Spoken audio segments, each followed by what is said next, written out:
তুমি যেও না কোনো মাজারে, তুমি ঠেকিও না কোনো মাজারে মাথা, তুমি বাঁধিও না কোনো তাবিজ। কোরআনের নামে অজু ছাড়া কোরআনকে তুমি এখানে ঝুলাইও না। তুমি মহিলাদের মাসিক অবস্থায় কোরআনকে ঝুলাইও না। কোরআনুল কারীম এই তুচ্ছ কাজের জন্য আসেনি।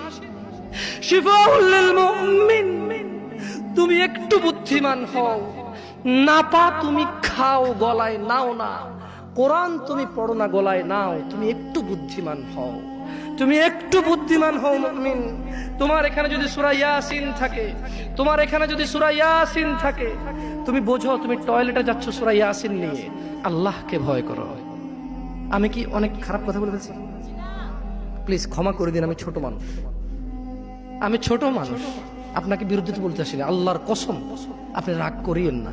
ধরেন সূরা রহমান আপনি হাতে রাখলেন, টয়লেটে গেলেন, স্ত্রীর সাথে ঘুমাইলেন, গোসল করলেন, সিনেমা দেখলেন, আপনার বউয়ের মাসিক, হায়েদ, নিফাস, টয়লেটে গেল, মিথ্যা কথা বলে, সিনেমা দেখে, গোসল করে, আপনার সাথে ঘুমায়, অন্তরঙ্গ সম্পর্কে জড়িত হয়, ওনার কোমরে সূরা ইয়াসিন। বলেন কোরআন কি এত তুচ্ছ জিনিস?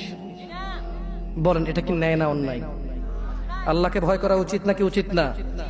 আল্লাহকে কেমন করে ভয় করা উচিত? হাক্কা তুকাতিহ, যেভাবে ভয় করা